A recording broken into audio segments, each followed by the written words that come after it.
secara nggak langsung dia ingin mengatakan, kalau di seluruh Asia Tenggara aja dipertuturkan, apalagi di Malaysia. Pasti semua orang di Malaysia berbahasa Melayu. Saya ingin berbicara berdasarkan apa yang tertera di Pusat Arsip Negara Malaysia. Peristiwa 1 September 1967.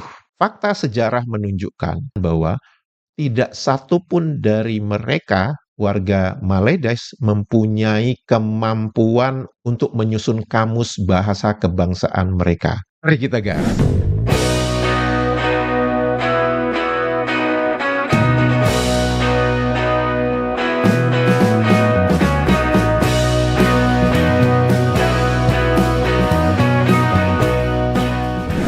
Halo, apa kabar semuanya teman-teman? Semoga kita semua dalam keadaan sehat walafiat. Amin ya robbal alamin. Selamat datang di kanal ini, kanal yang berbicara perbandingan kosakata menurut Kamus Besar Bahasa Indonesia dan Kamus Bahasa Indonesia versi Maledes. Semoga informasi tersebut bermanfaat untuk warganet Indonesia. Teman-teman, saya ingin membacakan beberapa komentar dari warganet Indonesia dan juga warganet Maledes yang memberi komentar dari beberapa video yang sudah saya unggah sebelumnya. Komentar pertama dari Mas Frank S. Wibowo. Maledes itu kan mengklaim dirinya sebuah bangsa, yaitu bangsa Melayu.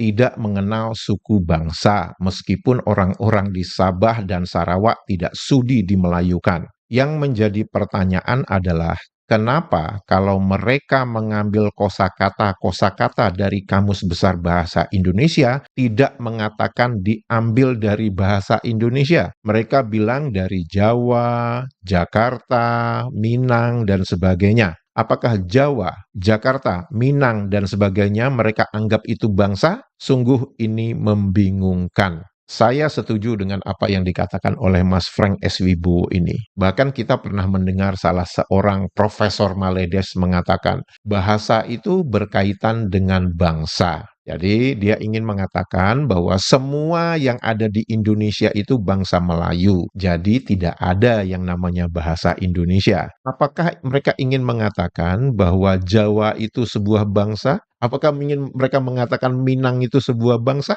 Namun, di sisi yang lain, si profesor itu mengatakan bahwa bahasa itu berkaitan dengan bangsa. Sebenarnya, mereka itu kebingungan dengan konsep bangsa dengan bahasa itu. Undang-undang mereka mengatakan bahwa mereka mempunyai 3 bangsa. Bangsa Melayu, bangsa India, bangsa Cina. Namun begitu mereka berbicara untuk orang-orang Sabah dan Sarawak, mereka mengatakan Bumi Putra. Nah, Bumi Putra itu apa? Masuk bangsa apa? Bingung. Satu. Yang kedua, mengapa mereka ingin memaksakan konsep bangsa ini? Karena mereka ingin menunjukkan bahasa Melayu. Dan bahasa Melayu itu adalah bahasa resmi dari negara mereka. Namun di sisi yang lain, mereka terjebak di dalam konsep bernegara mereka. Nah, apakah mereka ingin mengatakan bahwa bangsa Cina dan India itu juga bangsa Melayu? Kan mereka merujuk kepada bahasa tuh, bahasa Melayu. Itu satu. Yang kedua, mereka juga terjebak. Ketika kita berbicara tentang PBB, itu apa? BB-nya itu apa? Bangsa-bangsa kan? Nah, di dalam definisi mereka, bangsa Melayu, bangsa Cina, bangsa India. Nah, begitu ke PBB, mereka nggak bisa mikir, oh iya ya, kalau ke PBB ini kita bangsanya bangsa apa? Ya udah kita bangsa Malaysia. Jadi, teman-teman bisa melihat ya, definisi di dalam negeri mereka untuk bangsa itu ada 3. Tapi begitu keluar, definisi bangsanya cuma 1. Kenapa? Ya Malaysia kan hanya diwakili oleh satu bangsa di PBB, yaitu Malaysia kan? Bingung nggak lo? Komentar dari Anissa Fadila. Saya pernah nonton komentar dari Profesor Maledes bilang negeri Kelantan yang ada di Maledes itu ngomong orang Jawa adalah Melayu. Makanya di Jawa ada kota yang mirip yaitu Klaten. Saya juga mendengar nih ada warga Maledes itu mengatakan seperti itu. Jadi suku Jawa adalah Melayu. Karena nenek moyangnya orang Jawa Klaten, orang Kelantan. Itu saya lupa nama profesornya. Saya pikir-pikir kok ya ada profesor sewaras ini di Maledes melakukan seminar ngedabrus. Bahkan saya juga mendengar tuh ada orang Maledes yang mengatakan bahwa Berlin dengan Manchester itu juga sebenarnya berasal dari alam Melayu. Borong habis semua. Dari R. Ringo. Profesor Malaysia mati-matian menyatakan bahwa bahasa Indonesia itu sama dengan bahasa Melayu. Mana ada itu bahasa Indonesia? Begitu katanya. Nah, Indonesia kata bahasa Indonesia. Nah, kan kami bertutur bahasa Indonesia, Pak. Mana ada bahasa Indonesia? Mana ada bahasa Indonesia? Tapi sekarang, ketika murid Malaysia menggunakan bahasa Indonesia dalam esai mereka, cikgunya marah. Jadi mana nih yang benar, profesor atau cikgu? Kalau kata-kata tersebut ada di dalam kamus bahasa Melayu Malaysia, kok tidak boleh dipakai cikgu? Ini yang saya katakan, mereka itu sebenarnya mengalami dilema dan mereka tidak bisa bersikap konsisten. Komentar ini ditulis ketika mungkin teman-teman masih ingat ada seorang guru yang ngamuk-ngamuk ketika membaca tulisan dari beberapa muridnya yang menggunakan kata teman-teman. Guru itu mengatakan teman-teman itu bahasa Indonesia, yang benar itu kawan-kawan. Tapi ternyata kosakata teman-teman ada di dalam kamus bahasa mereka. Dan teman-teman itu di kamus mereka itu natif. Bisa-bisanya guru itu mengatakan, ini karena terlalu banyak nonton video dari Indonesia. Guru itu juga memprotes karena muridnya menulis rumah sakit. Karena rumah sakit itu bahasa Indonesia, yang benar itu hospital. Loh, bukannya hospital itu bahasa Inggris. Dan rumah sakit itu ada di dalam kamus mereka dan itu tertulis natif. Kalau saya jadi murid di sekolah di Maledes, memang saya akan protes habis-habisan ini. Ini gimana sih? Dari Mas Darmawan, katanya bahasa Indonesia itu tidak ada, tapi kenapa mereka mempermasalahkan bahasa dengan membedakan bahasa Melayu dan menyebut bahasa Indonesia? Katanya bahasa Indonesia tidak ada, yang ada hanya bahasa Melayu. Saya jadi bingung dengan kepribadian warga Maledes. Karena itu mereka waham, yang saya takut nih. Mereka itu cepat pikun. Karena untuk orang ini ngomongnya A, untuk orang ini ngomongnya Z. Nanti begitu orang ini dengan orang ini ketemu, dia nanti bingung, ini gue ngomong A atau Z ya? Dari Mas G. Wica. Mereka giat masukkan kosakata bahasa Indonesia ke dalam kamusnya hingga jumlahnya sama. Kemudian mereka mengatakan kepada dunia bahwa bahasa mereka dan bahasa Indonesia itu sama. Akhirnya memaksa kepada kita untuk memberi embel-embel kepada bahasa kita menjadi bahasa Melayu Indonesia. Ini adalah jejak-jejak digital. Akan dibuktikan oleh anak cucu kita di 50 tahun yang akan datang. Dan memang kalau kita perhatikan ya, ada salah seorang mantan dosen itu dengan bangganya mengatakan, oh sekarang jumlah kosakata kita itu sama. Jadi kelihatan banget mereka ingin menyaingi dalam hal jumlah kosakata. Apakah kosakata itu digunakan atau tidak? Itu urusan belakang. Secara logika sederhana saja. Jumlah penduduk Maledes itu berapa sih? Dan apakah mereka semua fasih menggunakan bahasa Malaysia? Tidak. Teman-teman bisa mendengar bahkan di parlemen mereka. Mereka menggunakan bahasa rojak.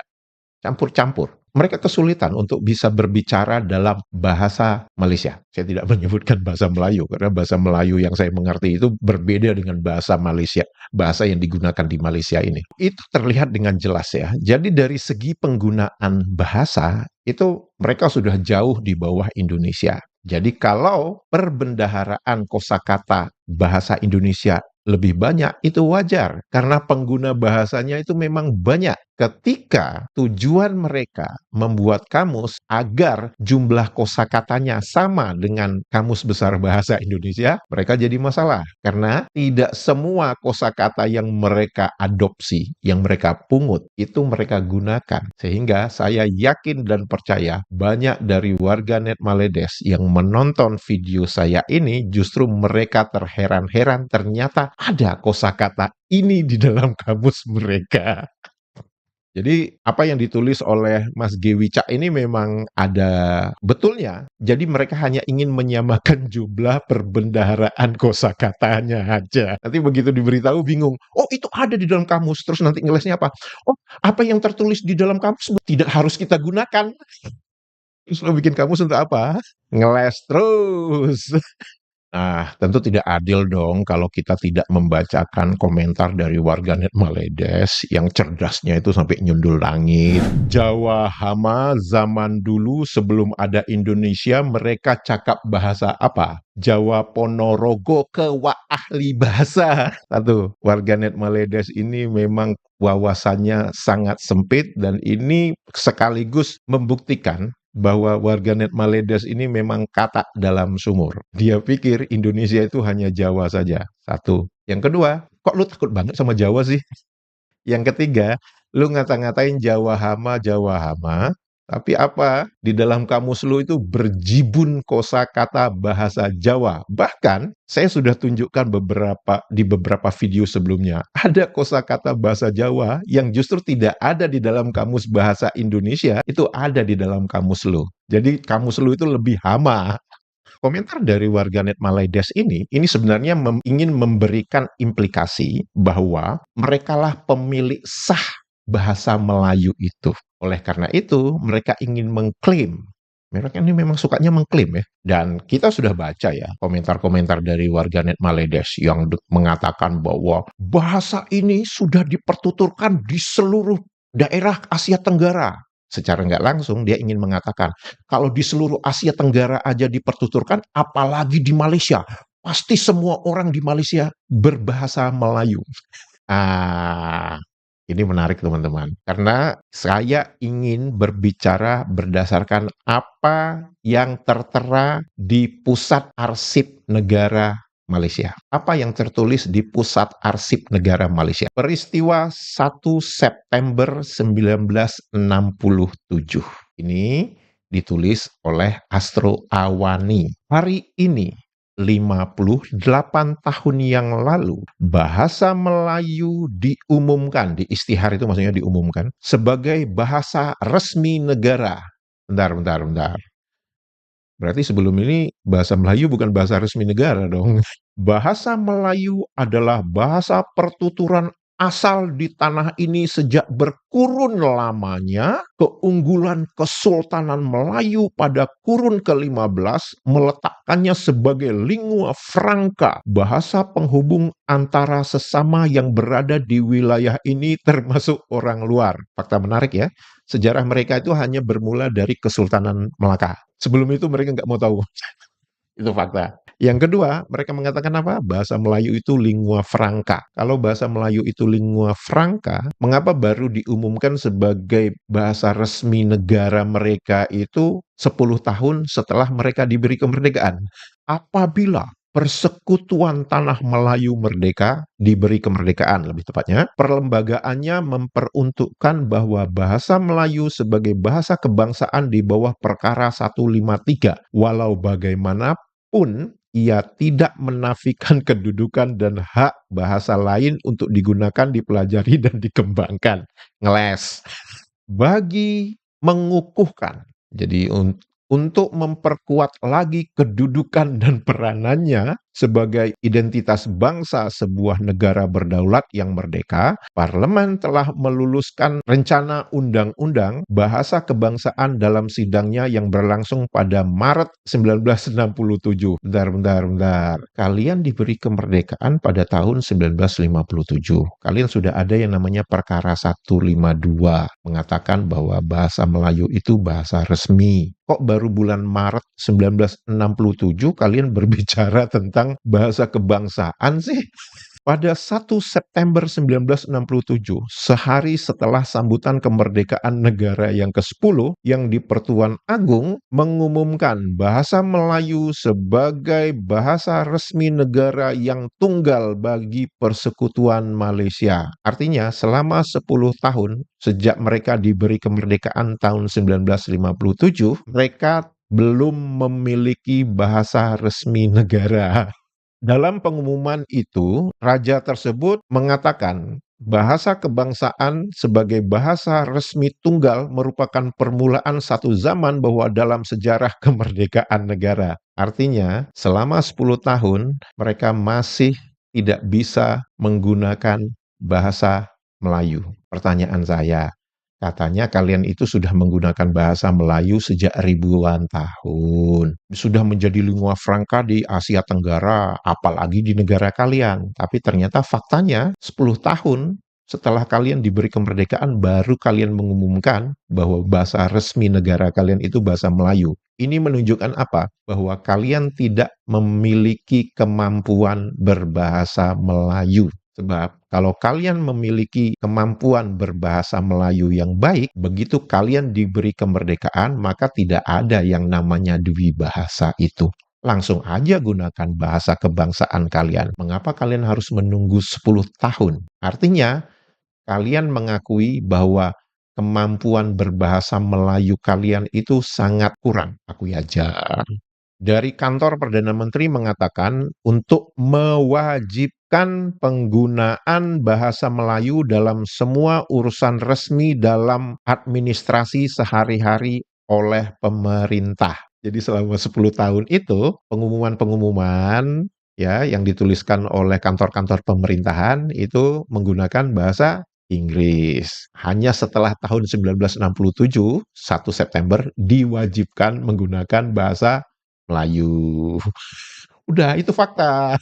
Perdana Menteri Malaysia dalam pernyataannya, saya nggak mau ngomong kenyataan, apa kenyataan ini. Dalam pernyataannya menegaskan bahwa pengumuman tersebut menjadikan kemerdekaan Malaysia lengkap. Berarti selama 10 tahun kemarin nggak lengkap dong. Apabila penggunaannya sudah dapat diterima sepenuhnya oleh rakyat negara ini. Yakin bahasa Melayu sudah diterima oleh seluruh rakyat negara ini. Ya, secara aturan iya, tapi secara praktek yakin. Sekali lagi, ini menunjukkan bahwa bahasa yang mereka koar-koarkan itu mereka sudah menggunakan sejak ribuan tahun, bukti sejarah mereka menunjukkan berbeda. Karena kelihatan banget telah mereka diberi kemerdekaan selama 10 tahun itu, mereka tidak menggunakan secara penuh bahasa Melayu. Oleh karena itu mereka perlu mengumumkan pada tanggal 1 September 1967 mewajibkan menggunakan bahasa Melayu. Saya ngerti, nanti alasannya, oh itu kan masa transisi. Nah, kalau alasan kalian ingin menggunakan masa transisi antara penjajah kalian, Inggris, kembali lagi kepada pernyataan-pernyataan kalian yang mengatakan bahasa Melayu itu sudah digunakan ribuan tahun. Kalau sudah digunakan ribuan tahun, kenapa kalian nggak percaya diri? Kenapa kalian nggak langsung mengatakan, oke, sejak 31 Agustus 1957, bahasa resmi tidak boleh menggunakan bahasa Inggris, itu bahasa Melayu. Mengapa kalian tidak menggunakan itu? Sekali lagi saya mengatakan, penggunaan bahasa Melayu di Maledas itu tidak masif. Saya itu jadi berpikir ya, kalau orang Jawa bilang itu dilalah. Dilalah itu kebetulan kok gitu ya. Teman-teman perhatikan nggak? Pada tanggal 1 September 1967, baru mereka mengumumkan bahasa resminya itu bahasa Melayu. Mengapa tidak sebelumnya? Oh, alasannya, menunggu 10 tahun kemerdekaan. Ya, apapun alasannya. Tapi teman-teman harus perhatikan. ASEAN itu terbentuk kapan? 8 Agustus 1967. Salah satu negara ASEAN itu Indonesia. Indonesia menggunakan bahasa Indonesia. Maledes baru mempunyai kamus tahun berapa? 1970. Jadi 3 tahun setelah mereka menetapkan bahasa Melayu itu sebagai bahasa resmi negara mereka. Atau 13 tahun setelah mereka diberi kemerdekaan. Kemudian, fakta sejarah menunjukkan bahwa tidak satu pun dari mereka warga Maledes mempunyai kemampuan untuk menyusun kamus bahasa kebangsaan mereka. Sehingga mereka dibantu oleh rakyat Indonesia. Satu. Yang kedua, mereka juga meminta bantuan UNESCO untuk menyusun kamus bahasa kebangsaan mereka. Ini sekali lagi menguatkan hipotesa saya bahwa kemampuan mereka berbahasa Melayu itu sangat minim. Jadi kalau mereka koar-koar mengatakan kok bahasa ini sudah digunakan ribuan tahun, iya, tapi bukan di tempat lu. Sebab kalau di tempat lu pasti mempunyai orang dong yang mempunyai keahlian dalam menyusun kamus bahasa kebangsaan kalian.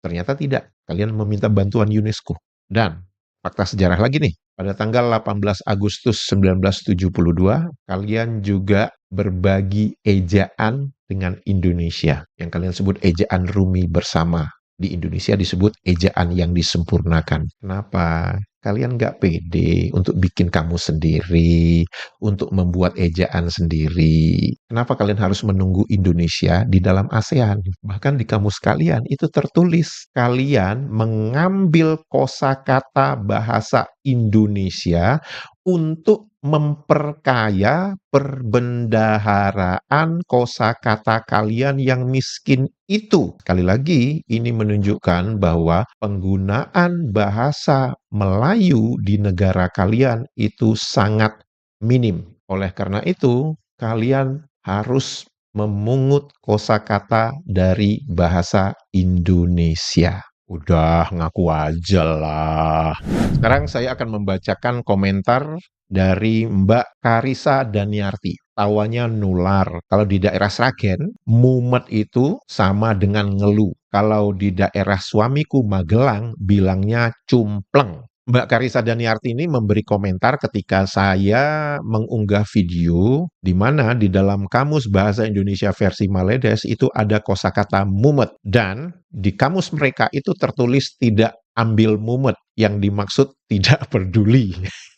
Ngeluh berasal dari bahasa Jawa, salah satu bahasa daerah terbesar di Indonesia yang digunakan secara luas di Pulau Jawa. Dalam bahasa aslinya, ngeluh memiliki arti pusing, sakit kepala, atau merasa tidak enak badan karena pusing. Kata ini sering digunakan untuk menggambarkan sensasi kepala yang terasa berat atau berputar, yang biasanya terkait dengan kelelahan atau kurang tidur. Kosakata ini kemudian menyebar ke berbagai wilayah lain termasuk Filipina, di mana ia juga digunakan untuk merujuk pada sakit kepala. Penyebaran ini menunjukkan adanya interaksi budaya dan linguistik yang erat antara masyarakat Austronesia di masa lampau. Bahkan ya teman-teman, pertama kali saya ingin mencari etimologi kosakata ngeluh, itu saya diberikan dalam bahasa Tagalog.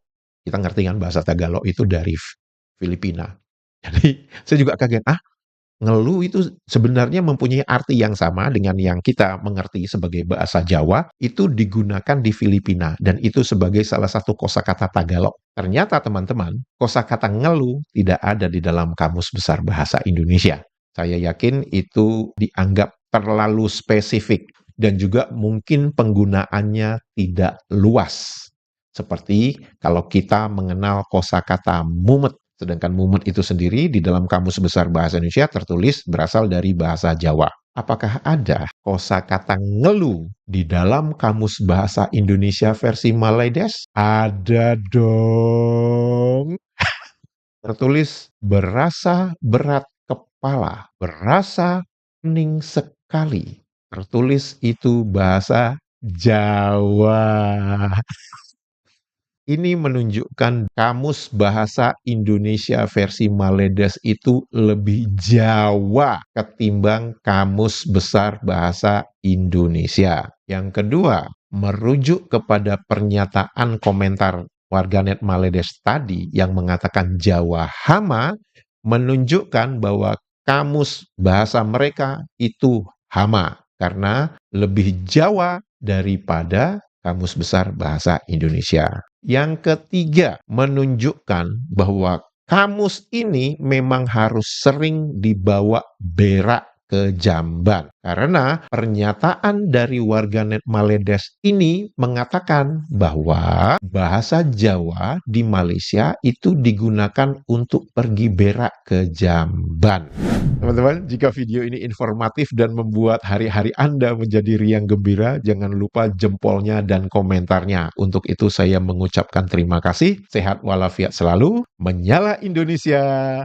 Dadah! Saya mengkaji Batu Pusara Terengganu. Orang semua kata itu bahasa Melayu, Batu Pusara. Sebenarnya perkataan Melayu kuno sedikit aja. Perkataan Jawa kuno yang banyak. Kenapa Jawa kuno? Kerana Terengganu itu adalah wilayah atau koloni budaya Jawa. Kelantan, koloni budaya Jawa juga.